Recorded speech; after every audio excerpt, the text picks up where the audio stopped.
ఓం శాంతి. నమస్తే. ETV life ఆధ్యాత్మిక channel మానస కార్యక్రమానికి స్వాగతం. శ్రీరామచంద్రుణ్ణి మర్యాద పురుషోత్తముడు అని అంటారు. అంటే మర్యాదలు, అన్ని రకాల మర్యాదలు ఎలా ఉండాలి అని చూడాలంటే శ్రీరామచంద్రమూర్తిని చూడాలి అని అంటారు. అలాగే శ్రీరాముడిలో ఉన్నటువంటి ఇంకొక అనేక గొప్ప సద్గుణాలలో ఒక సద్గుణం ఏమంటారంటే పూర్వాభాషి అని అంటారు. అంటే ఎదుట వ్యక్తి తను పలకరించినా పలకరించకపోయినా, గౌరవం ఇచ్చినా గౌరవం ఇవ్వకపోయినా శ్రీరాముడే ముందుగా వెళ్ళి పలకరించి వారికి స్వాగత సత్కారాలు చేసేవారు అని చెప్పేసేసి. ఎందుకు? అయోధ్యకి రాజు, తమ చక్రవర్తి. మరి అంత గొప్ప శ్రీరామచంద్రమూర్తికి ఏమీ అవసరం ఎదురుగుండా వెళ్ళి నమస్కరించి వాళ్ళని తీసుకుని రావడానికి? ఎందుకంటే వినయము అనేటువంటిది చాలా చాలా చాలా ముఖ్యమైనటువంటి దివ్య గుణం. అయితే ఈ వినయం అనేటువంటిది మనం ఎంతెంత ఎత్తుకు ఎదుగుతూ ఉంటే, స్థూలంగా భౌతిక ప్రపంచంలో ఎంతెంత ఎత్తుకు మనం ఎదుగుతూ ఉంటే అంతంతగా మనలో వినయ విధేయతలు అనేటువంటివి పెరుగుతూ ఉండాలి. ఎందుకంటే మనం పైకి ఎక్కే కొద్దీ అందరూ పొగుడుతూ ఉంటారు. మీరు అంతవాళ్ళు ఇంతవాళ్ళు, ఇంద్రుడు చంద్రుడు, మీకు సాటి లేని వాళ్ళు లేరు అని చెప్పేసేసి. ఎప్పుడైతే మనలో వినయం అనేటువంటిది ఉండదో మనం వాటన్నిటినీ నమ్మేస్తాం. నమ్మి నిజమే ఇంతమంది అంటున్నారంటే నిజమే నేను ఇంత గ్రేట్ ఏమో అని అనుకుంటాం. కానీ ఏ వ్యక్తిలో అయితే వినయ విధేయతలతో వంగి ఉంటారో వాళ్ళు నేల మీదే ఉంటారు, నేల వదిలి పైకి ఎగరరు. కాబట్టి the mark of a truly successful person is the level of their humility. అంటే ఒక వ్యక్తి యొక్క విజయానికి నిజమైనటువంటి ఒక సూచిక అనేటువంటిది ఆ వ్యక్తిలో ఉన్నటువంటి వినయం. మనం రతన్ టాటా గారి గురించి మాట్లాడుకుంటాం చాలాసార్లు మానసాలు. ఎందుకంటే వారు పక్కా వ్యాపారవేత్త. ఆయనకి స్పిరిచువాలిటీకి ఏమీ సంబంధం లేదు. భలే ఆయన వ్యక్తిగత జీవితంలో ఆయన ఆధ్యాత్మికత అభ్యాసం చేసి ఉండొచ్చు. కానీ అందరికీ కూడా టాటా అంటే ఏమని తెలుసు? బిజినెస్ మ్యాగ్నెట్ అని తెలుసు. కానీ వారు ఎప్పుడైతే శరీరం వదిలేరో మొత్తం ప్రపంచంలో ఎక్కడెక్కడో నలుమూలల్లో ఉన్న వాళ్ళు కూడా రతన్ టాటా గారిని గుర్తు చేసుకున్నారు. ఆఖరికి ప్రభుత్వం వారు ప్రభుత్వ లాంఛనాలతో, ఒక ప్రైవేట్ సిటిజన్కి జనరల్గా ప్రభుత్వ లాంఛనాలతో ఇచ్చేటువంటిది ఏంటి? ఐదర్ యుద్ధ రంగంలో దేశానికి కాపాడేటువంటి ఆర్మీ, నేవీ, ఎయిర్ ఫోర్స్ వాళ్ళకి కానీ, లేదంటే ప్రభుత్వంలో ఉన్నటువంటి వారికి కానీ ఇస్తారు. కానీ ఆయన ఒక ప్రైవేట్ సిటిజన్ అయినా కూడా ఆయనకి ప్రభుత్వ లాంఛనాలతో ఆయనకు అంత్యక్రియలు జరిపించడం జరిగింది. ఆయన గురించి అనేకులు ఎన్నో చెప్పినా అందరూ కామన్గా చెప్పినటువంటి విషయం ఆయన హ్యూమిలిటీ, ఆయన యొక్క వినయం. అలాగే వినయం అనేటువంటిది కేవలం సక్సెస్ఫుల్ అయిన తర్వాతే వచ్చేటువంటి గుణం కాదు, సక్సెస్ఫుల్ అవ్వడానికి కూడా పనికొచ్చేటువంటి గుణం వినయం. అందుకే ఈ ఆధ్యాత్మిక గుణాలు ఏవైతే ఉన్నాయో ఇవి మన జీవితంలో నిస్త్రాణంగా మనల్ని చెయ్యవు. మన జీవితంలో మనం ఎదిగేటట్టుగా మనం చేస్తాం. ఎందుకంటే ఎక్కడైతే వినయం ఉంటుందో ఆ వ్యక్తి ఇంకా ముందుకు ఎందుకు వెళ్తాడు అంటే వినయం ఉన్నటువంటి వ్యక్తిలో నలుగురి నుంచి నేర్చుకునే కళ ఉంటుంది. అంతే తప్ప నాకు అన్నీ తెలుసు, నాకెవరేం చెప్తారు అనేటువంటి అహంకారం ఉండదు. ఒక వ్యక్తికి పతనానికి కారణం చాలామంది ఏమనుకుంటారు, నాకు టైం కలిసి రాలేదనో, నాకు అది కలిసి రాలేదనో, ఇది అవ్వలేదనో, అది అవ్వలేదనో ఏదో కారణం చెప్తారు. కాదు, అవన్నీ కారణాలు అయి ఉండొచ్చు. కానీ దాని యొక్క మూలం ఎక్కడో మన యొక్క అహంభావనే ఉంటుంది. ఇప్పుడు ఒక 100 మందికి బ్యాంక్ లోన్ ఇచ్చే ఆఫీసర్ మనకే ఎందుకు రిజెక్ట్ చేస్తాడు? అతని పనే లోన్లు ఇవ్వడం కదా. అతని డబ్బులు లోన్ ఇవ్వటం లేదు, బ్యాంక్ డబ్బులు లోన్ ఇస్తున్నాడు. మరి మనకే ఎందుకు లోన్ రిజెక్ట్ చేయొచ్చు? మన యొక్క యాటిట్యూడ్, మన యొక్క ప్రవర్తన, మన యొక్క విధి విధానం. ఈ మధ్యకాలంలో ఒక ప్రదేశానికి వెళ్ళడం జరిగిందనమాట. అక్కడ ఒక ఆమె తుడుస్తున్నారు. ఆమె పని అక్కడ క్లీనర్, స్వీపర్ ఆవిడ. ఆమె పై ఉన్నటువంటి ఆఫీసర్ ఎవరైతే వచ్చారో గట్టిగా ఇట్రా అని అన్నారు. ఆమె వెంటనే ఏమన్నారు, నాకు కూడా ఒక పేరుంది బాబు, నా పేరుతో పిలువు అని అన్నారు. కాబట్టి ఒక వ్యక్తికి వారు ఏ పనైనా చేస్తుండొచ్చు, వాళ్ళ వృత్తి ఏదన్నా అయి ఉండొచ్చు, కానీ ఆ ప్రదేశంలో స్వీపర్ చాలా ఇంపార్టెంట్. రోజు ఎవరు తొడవకపోతే ఎవరైనా లోపలికి వెళ్ళగలుగుతారా? ఆమె కాఫీ కప్పులు ఎత్తకపోతే అక్కడన్నీ ఈగలు దోమలు ముసరవా? కాబట్టి వ్యక్తిగత గౌరవం అనేటువంటిది ప్రతి లెవెల్లోనూ మనం ఇవ్వగలగడం కూడా చాలా దివ్య గుణం. అంటే వాళ్ళ పనికి మనం గౌరవం ఇస్తున్నాం. ఇవాళ మనం వేరే వాళ్ళని అగౌరవపరిచినట్టు మాట్లాడితే రేపు మన పై వాళ్ళు మనల్ని అగౌరవపరిచినట్టు మాట్లాడతారు. It's a cycle. కాబట్టి వినయం ఎప్పుడైతే మనకు ఉంటుందో అదే మన ఎదుగుదలకి కూడా కారణమవుతుంది. ఎందుకు? మనలో వినయాన్ని చూసి మన పెద్దవాళ్ళు ఏమనుకుంటారు, వీళ్ళకి ఏమన్నా నేర్పించవచ్చు, వీళ్ళకి ఏమన్నా చెప్పచ్చు. చూడండి, ఎవరైతే రఫ్గా ఉంటారో ఏమంటే అబ్బా వాళ్ళని వదిలేయండి, వాళ్ళకి ఏం చెప్పకండి, చెప్పిన కాడి నుంచి తలనొప్పి పక్కన పెట్టేయండి అని అంటారు. అదే వినేటువంటి వాళ్ళకైతే పిలిచి మరీ వాళ్ళకి మంచి మంచి అవకాశాలు ఇస్తారు, వాళ్ళని పైకి తీసుకువెళ్ళడానికి ప్రయత్నం చేస్తారు. వీళ్ళు చెప్తే వింటారండి అని అంటారు. ఎందుకు ఈ క్వాలిటీ గురించి చెప్పడం జరుగుతుంది అంటే, నేటి యువత యాటిట్యూడ్ అంటే ఏమనుకుంటున్నారు అంటే వాళ్ళ గొప్పను చూపెట్టుకోవడమే యాటిట్యూడ్ అనుకుంటున్నారు. నిన్న యాటిట్యూడ్ చూపిస్తాను అనుకుంటున్నారు యువత. యాటిట్యూడ్ చూపెట్టడము అంటే దర్పం చూపెట్టడం కాదు, అహం చూపెట్టడం కాదు. ఏ పని పట్ల ఏ విధమైనటువంటి దృక్పథం ఉండాలో ఆ విధమైనటువంటి దృక్పథం మనం కరెక్ట్గా చూపెట్టుకోవాలి. నాకేం తక్కువ, నాకు అన్నీ ఉన్నాయనుకుంటే నీకే తక్కువ లేదు, కానీ నీ చుట్టుపక్కల వాళ్ళకు కూడా ఏమీ తక్కువ లేదు. ఇప్పుడు తక్కువ ఎవరికీ లేదు, యాక్చువల్గా ఇప్పుడు అందరికీ ఎక్కువే ఉంది. కాబట్టి వినయం అనేటువంటిది కేవలం విజయం సాధించిన తర్వాతనే కాదు, విజయం సాధించడానికి కూడా పనికొచ్చేటువంటి ఒక దివ్య గుణం. అలాగే ఆధ్యాత్మిక మార్గంలో చెప్పేటువంటి ఈ వినయం అనేటువంటి గుణం ఎవరిలో ఉంటుందో వాళ్ళు చెప్పిన ఒక్క మాటనైనా అందరూ వింటారు. ఎందుకంటే ముందు మనం పక్క వాళ్ళ మాట వింటేనే మన మాట వాళ్ళు వింటారు. ఇది ఎప్పుడు మనం గుర్తుపెట్టుకోవాలి. మన పొజిషన్ను ఉపయోగించి, మన హోదాను ఉపయోగించి కొంతవరకే మనం చలాయిమాణి చేయగలం. కానీ తర్వాత మన మీద వ్యక్తిగత గౌరవం కానీ లేకపోయినట్లయితే వాళ్ళు మనల్ని వదిలి వెళ్ళిపోతారు. అండ్ ఈ కాలంలో వదిలి వెళ్ళిపోవడానికి ఎవ్వరూ ఒక్క క్షణం కూడా ఆలోచించటం లేదు, ఇంక్లూడింగ్ భార్య అయినా భర్త అయినా.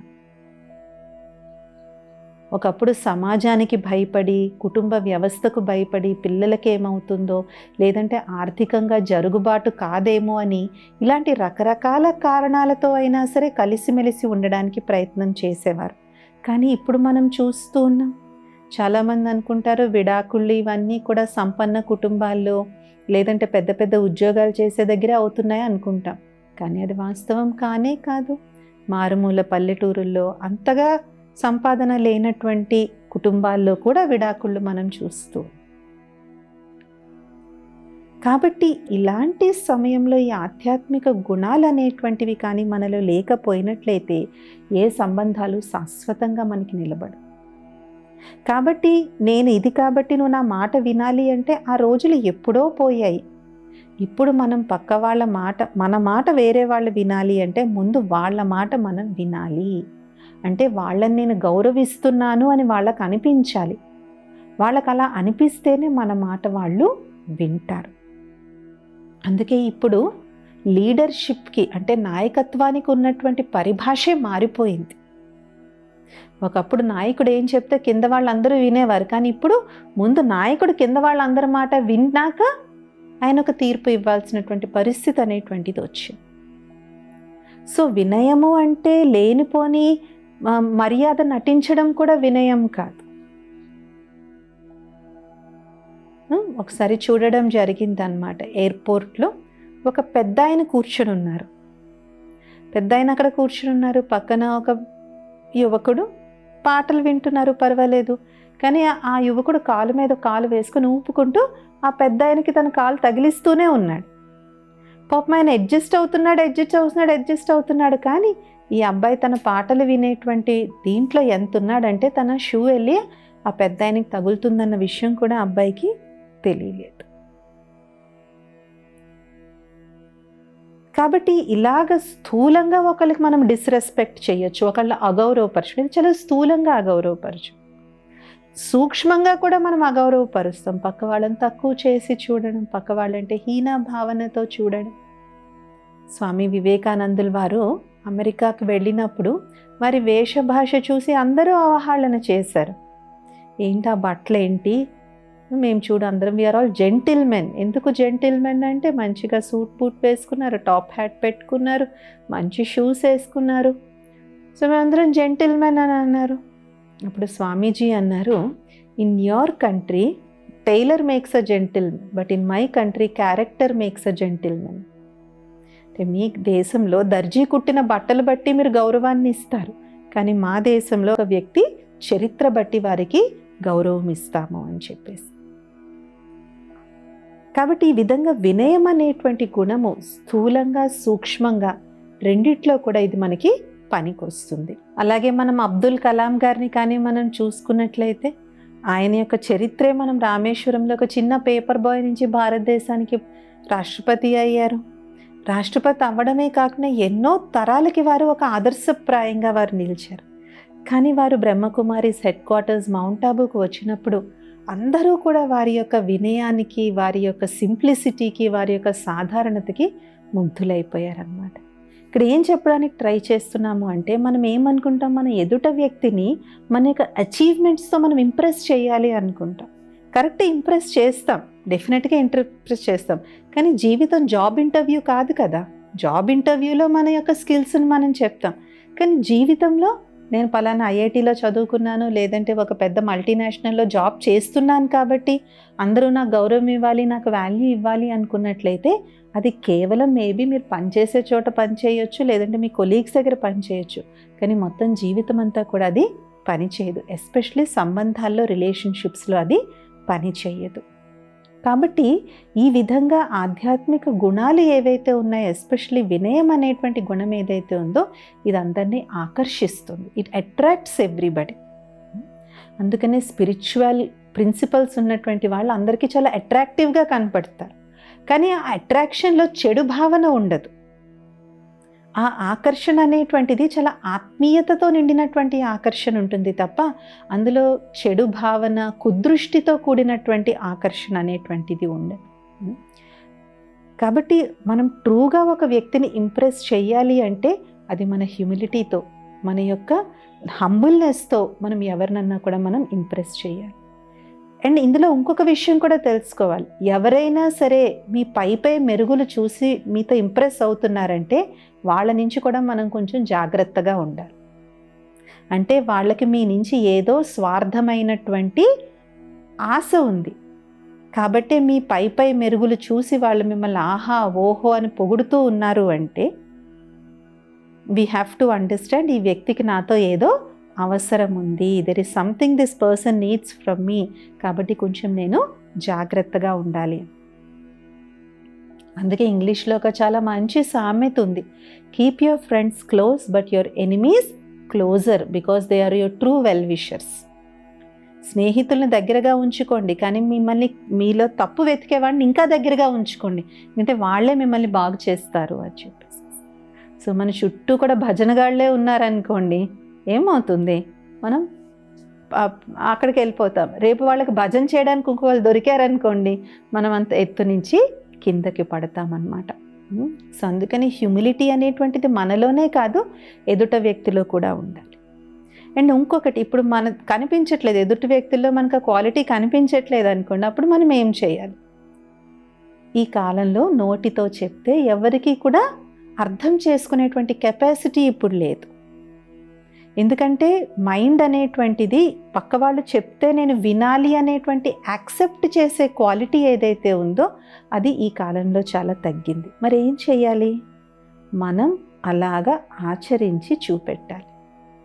We can now only teach by example, not by telling. మనం ఇతరులకు నేర్పించాలి అంటే మనం ఆ విధంగా తయారయ్యి ఉదాహరణమూర్తిగా అయ్యే మనం నేర్పించవచ్చు, కానీ చెప్పడం వల్ల ఈ కాలంలో ఎవ్వరికీ కూడా మనం నేర్పించలేం. ఎందుకంటే చెప్తే విని ఆచరించేటువంటి శక్తి ఇప్పటి సమాజానికి లేదు.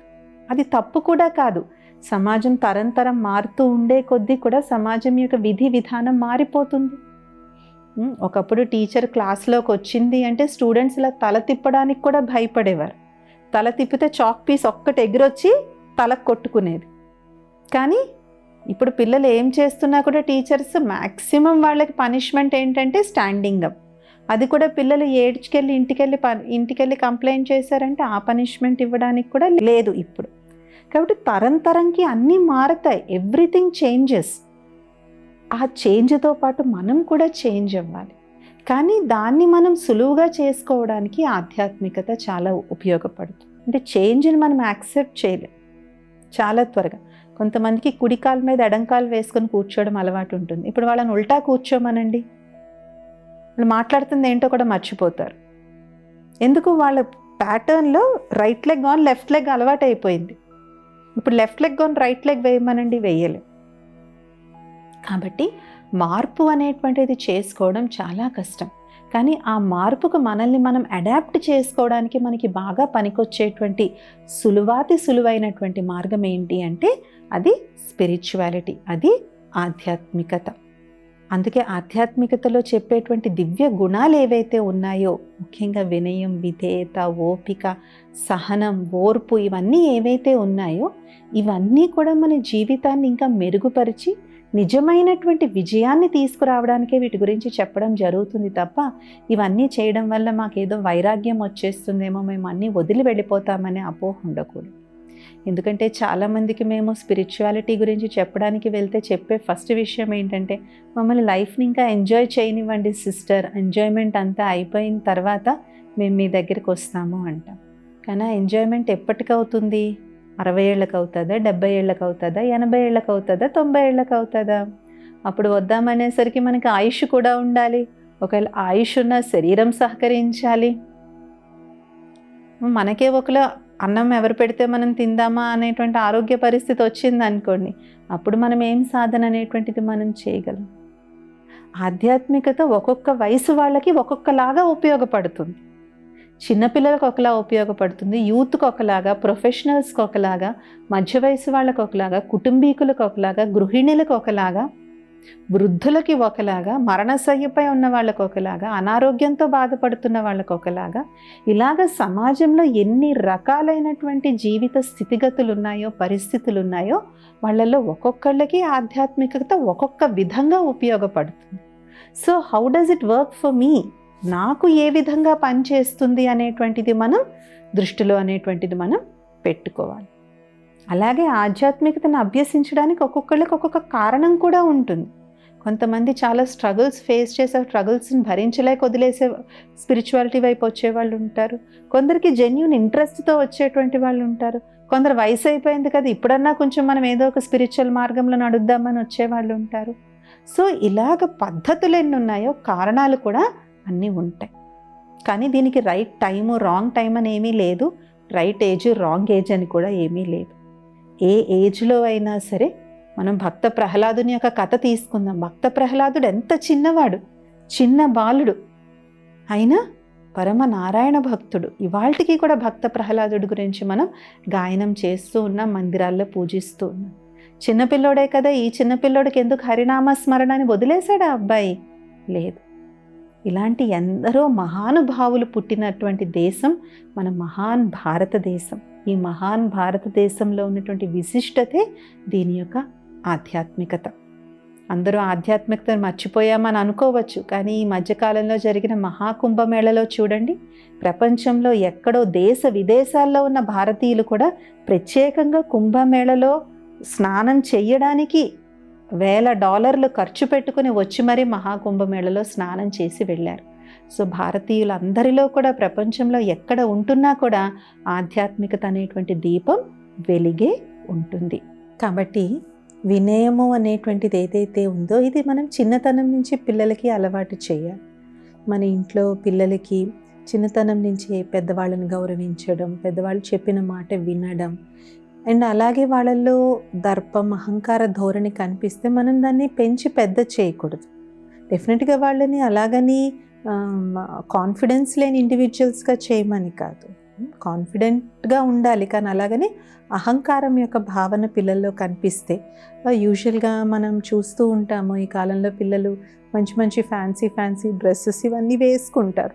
వేసుకున్నప్పుడు నలుగురు ఫ్రెండ్స్ మధ్య వాళ్ళు ఏమన్నా షో ఆఫ్ చేస్తున్నారా, అది గొప్పగా చూపెట్టుకుంటున్నారా, ఇలాంటివి చేసినప్పుడు ఏమవుతుంది అంటే వాళ్ళలో అవే క్వాలిటీస్ పెద్ద అయిన తర్వాత కూడా ఇదవుతాయి.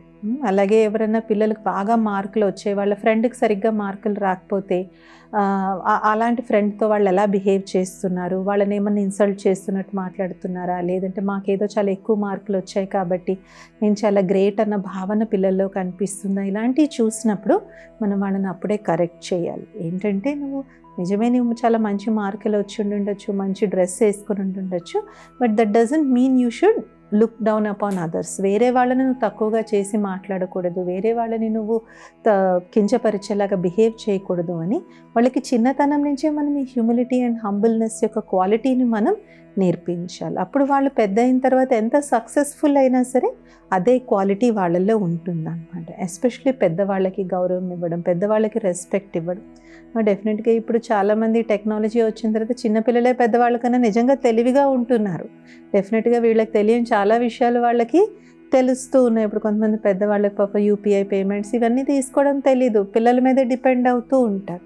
బట్ అలాగని తాతగారిని, మా అమ్మని ఇన్సల్ట్ చేసినట్టు మాట్లాడడం, వాళ్ళని తక్కువ చేస్తున్నట్టు మాట్లాడడం తప్పకుండా 100% ఆదిలోనే దాన్ని డిస్కరేజ్ చేయాలి. ఆదిలోనే దాన్ని డిస్కరేజ్ చేసి వాళ్ళకి we have to tell them the importance of humility. Problem ఏంటంటే ఒకప్పుడు పిల్లలు ఇలాంటి మారల్ వాల్యూస్ అన్నీ చుట్టూ చూసి ఆటోమేటిక్గా నేర్చుకునేవారు. వాళ్ళకి రోల్ మోడల్స్ చాలామంది ఉండేవారు. కానీ ఇప్పుడు సొసైటీ మారిన విధానంగా ఇంట్లో పేరెంట్స్ తప్ప వాళ్ళకి ఇంకెవరూ రోల్ మోడల్స్ కనిపించరు. ఒకప్పుడు వాళ్ళకి ఇలాంటి మంచి మంచి కథలు చెప్పడానికి, మంచి మంచి విషయాలు చెప్పడానికి ఇంట్లో బామ్మలు, తాతలు అండ్ ఒక జాయింట్ ఫ్యామిలీ ఉండడం వల్ల ఒకరి నుంచి ఒకరు అన్నీ నేర్చుకునేవారు. కానీ ఇప్పుడు ఆ పేరెంట్స్ లేదంటే స్కూల్లో టీచర్స్ కూడా ఇప్పుడు ప్రైవేట్ స్కూల్స్ వచ్చాయంటే టీచర్స్ ఊరికే మారిపోతూ ఉంటారు. సో వాళ్ళకి చుట్టూ రోల్ మోడల్స్ తక్కువ అవుతున్నారు. చూసి వీళ్ళని చూసి నేను ఈ క్వాలిటీస్ నేర్చుకోవాలి అనేటువంటి ఉదాహరణ మూర్తులు లేరు. కాబట్టి మనం వాళ్ళకి క్లియర్గా చెప్పాలి. క్లియర్గా చెప్పి ఇలాగ మనం హంబుల్గా ఉండాలమ్మా, మనం ఎంత ఉన్నా సరే మనం డెఫినెట్గా అందరితో కలుపుకోలుగా కలిసిమెలిసి ఉండాలి. అలాగే కొంతమంది పిల్లలు మనం ఏమైనా చెప్పినా నాకు అన్నీ తెలుసులే అంటారు. అది కూడా మనం స్టాప్ చేయాలి.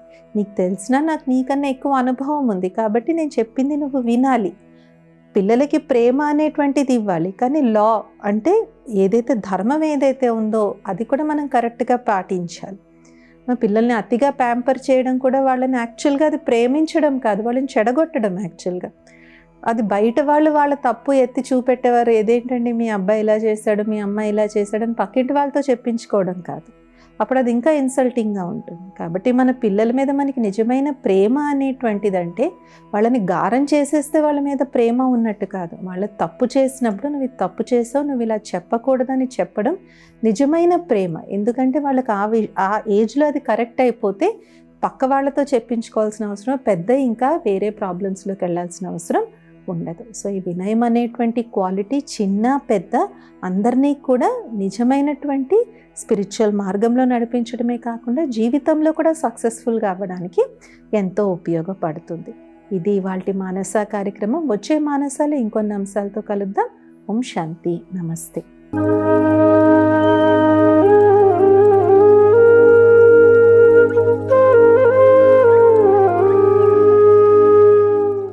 ఈ కార్యక్రమాన్ని తిరిగి చూడాలనుకుంటే www.youtube.com/@ETV Life Spiritual లో చూడవచ్చు.